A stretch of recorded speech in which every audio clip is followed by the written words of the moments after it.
Hello and welcome. आप सभी का स्वागत है current affairs daily by knowledge hub. तो आज है 10 जनवरी और आज से जुड़ी जितने भी इम्पोर्टेंट करंट अफेयर्स है वो हम लोग डिस्कस कर लेते हैं। उससे पहले अगर आप इस चैनल पर नए हैं तो ज़रूर सब्सक्राइब कर लें और साथ ही साथ बेल आइकन को भी क्लिक कर लें ताकि ऐसी इंपॉर्टेंट करंट अफेयर्स की वीडियोस आपसे कभी मिस ना हो जाए। और अगर आप चाहते हैं कि इस लेक्चर की पीडीएफ चाहिए तो टेलीग्राम ग्रुप को ज्वाइन कर लें, जिसका लिंक जो है वो मैं डिस्क्रिप्शन में प्रोवाइड कर चुका हूँ। तो आइए स्टार्ट करते हैं आज की करंट अफेयर्स। सबसे पहली न्यूज़ है कि राजनाथ सिंह इन्होंने फ्लैग किया है इंडिया की first multi dimensional adventure sports expedition जो कि फ्रांस में हुआ था। ठीक है, तो किन्होंने किया था? राजनाथ सिंह ने किया था। ठीक है, क्या? इंडिया की पहली multi dimensional adventure sports expedition जो कि फ्रांस में हुआ है। तो अब बात कर लेते हैं इस फ्रांस के बारे में। तो वहाँ की कुछ इंपॉर्टेंट रिवर्स है, जैसे कि यहाँ पर दिया हुआ है कोरोने डोग्रेनी, ऐसा कुछ नाम है। वहाँ की जो कैपिटल सिटी है पेरिस, ये कौन से नदी के ऊपर लोकेटेड है? सैनी रिवर। ठीक है, ये चीज़ आपको ध्यान देना है। वहाँ के जो प्रेसिडेंट है वो अभी प्रेजेंट टाइम में है इमैनुअल मैक्रोन, और कैपिटल की बात करें जो कि पेरिस है। ठीक है, आगे बढ़ते हैं अगले न्यूज़ के ऊपर जो कि है पीएम नरेंद्र मोदी इन्होंने इनॉग्रेट किया है second campus of Chittaranjan national cancer institute जो कि कैलकाटा में है, जो कि कहाँ पर है? कोलकाता में। ओके, तो ये चीज़ें आपको ध्यान देनी है। पीएम नरेंद्र मोदी ने इनॉग्रेट किया है, क्या इनॉग्रेट किया है? Second campus of Chittaranjan national cancer institute जो कि कैलकाटा में है। ये चीज़ें आपको ध्यान देनी है। आगे बढ़ते हैं अगले न्यूज़ के ऊपर जो कि है Gurugram to get India's first heli hub with many aviation facilities. जो गुरुग्राम जो जगह है जो कि हरियाणा में है, वहाँ पर इंडिया की पहली हेली हब बनेगा जिसमें क्या होगा? बहुत सारे एविएशन फैसिलिटीज़ दिया जाएगा। अब ये किसी के तो हेल्प के साथ होगा। तो गुरुग्राम जो कि हरियाणा की है, तो हरियाणा की जो गवर्नमेंट है उन्होंने और मिनिस्ट्री ऑफ सिविल एविएशन, इन दोनों ने मिल के ये सारी चीज़ें बनाया जा रहा है। ठीक है, ये टोटल 10 से लेके 20 एकड़ की जो लैंड है वहाँ पर ये बनाया जाएगा, जो कि नेशनल हाईवे NH8 और द्वारका एक्सप्रेसवे को कनेक्ट करते हुए बनेगा।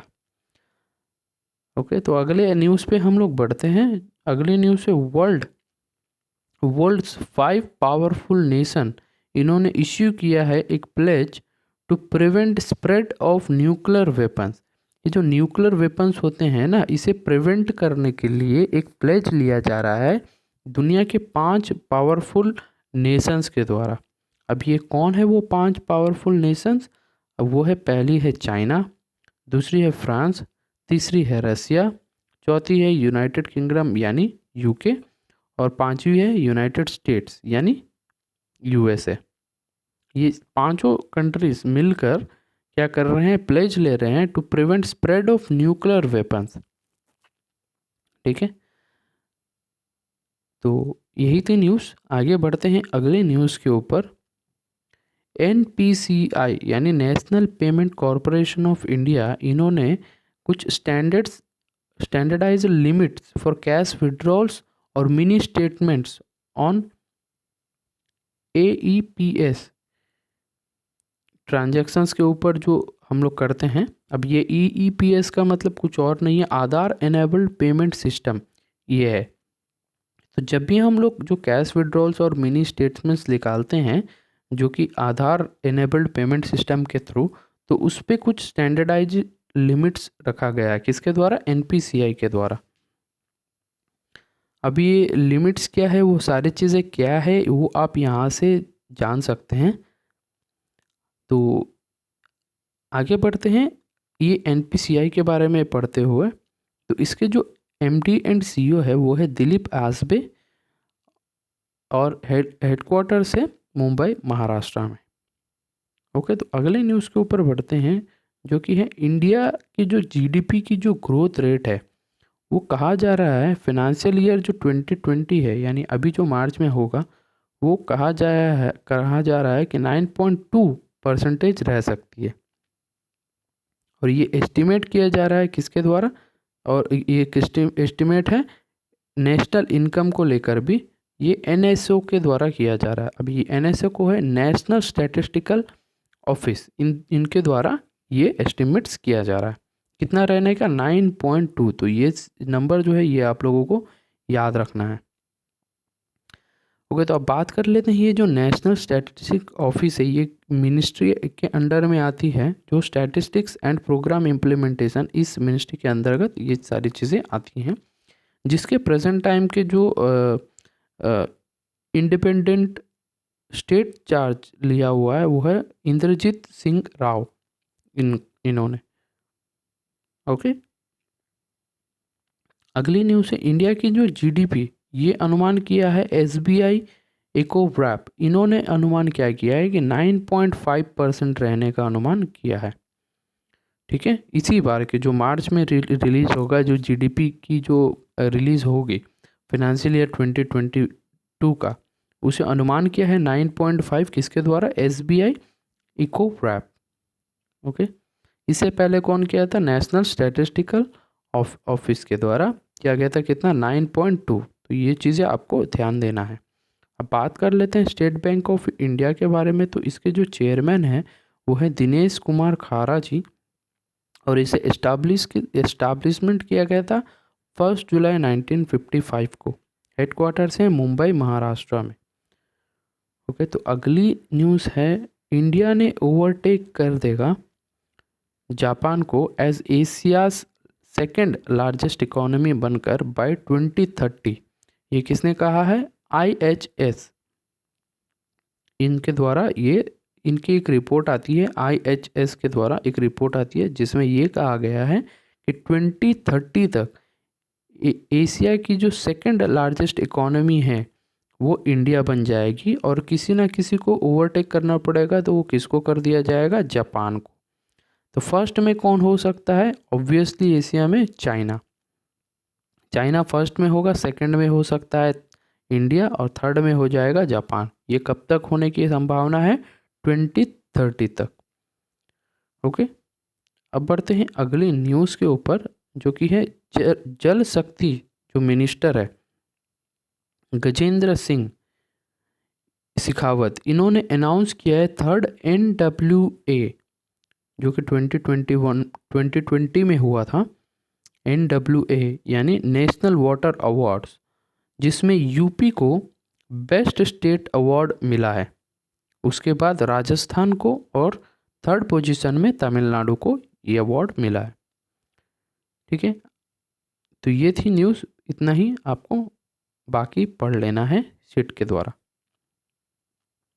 अगली न्यूज़ पे बात करें तो केरला के जो आर्ट्स एंड क्राफ्ट्स की जो विलेज है, इनको मिला है इंटरनेशनल क्राफ्ट अवार्ड 2021 में हुआ था उसी में। तो अब ये केरला ने आर्ट्स एंड क्राफ्ट्स विलेज ये जीता है। तो कुछ और इम्पोर्टेंट अवार्ड्स है, जैसे ये crafts icon of the year, ये श्रीलंका की एक श्रीलंका में मिला है। और वैसे ही कुछ इम्पोर्टेंट है, जैसे कि sustainable development and social inclusion in handicraft sector, ये मलेशियन प्रेजेंट डेवलपमेंट को मिला है। वैसे ही कुछ इम्पोर्टेंट है जो कि आप लोग यहाँ से पढ़ सकते हैं। अब ये जो रिपोर्ट है और ये जो अवार्ड है, ये कौन प्रोवाइड करता है, वर्ल्ड क्राफ्ट काउंसिल, ये प्रोवाइड किया जाता है, इनके द्वारा ये प्रोवाइड किया जाता है। तो अभी इसके जो इंटरिम प्रेसिडेंट है वो है साद हांसी अल खुदमी, और इसे फाउंड किया गया था 1964 में। तो आइए बढ़ते हैं अगले न्यूज़ के ऊपर, जो कि है ICST यानी international committee of sports of for the deaf, इन्होंने एक अप्रूवल दिया है किसको, AISCD यानी all India sports council of the deaf को होल्ड करने के लिए first world deaf T20 cricket championship, जो कि केरला में किया जा रहा है 2023 में। ठीक है। तो इसमें आपको ध्यान रखने वाली बात यह है कि इन इन जो first world deaf 2020 cricket championship कहाँ पर होगा, केरला में, और वो कब होगा, 2023 में होगा। तो इस चीज़ों को आपको ध्यान में देना है। बाकी आप चाहे तो इग्नोर कर सकते हैं, लेकिन ये चीज़ें आपको ध्यान देना है। आगे बढ़ते हैं अगले न्यूज़ के ऊपर। श्रीलंका के क्रिकेटर हैं धनुष्का गुणातलिका। धनुष्का गुणातलिका इन्होंने अनाउंस किया है रिटायरमेंट फ्रॉम टेस्ट क्रिकेट। इससे पहले भी मैंने बताया था, प्रीवियस वीडियोस में मैंने रिवाइज करते हुए मैंने आपको बताया है, जैसे कि हरभजन सिंह, क्विंटन डिकॉक, रोस टेलर और एक श्रीलंका के एक और प्लेयर थे उन्होंने, और साथ ही साथ ये धनुष्का, इन सभी ने क्या किया है, क्रिकेट से रिटायरमेंट लिया है। अगर मैं कोई और मिस कर चुका हूँ तो आप मुझे, एक पाकिस्तान का भी प्लेयर था जो कि मैं मिस कर गया, तो आप मुझे इन सारे लोगों का मुझे कमेंट में बता सकते हैं आप सारे। ओके।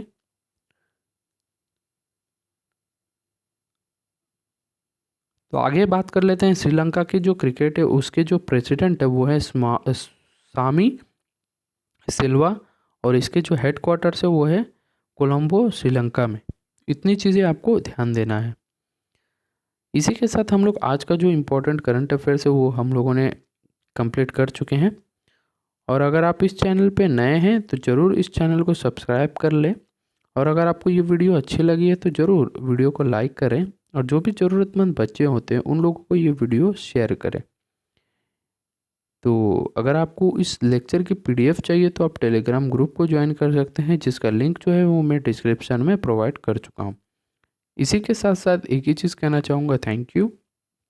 मिलते हैं अगली वीडियो में, तब तक के लिए जय हिंद।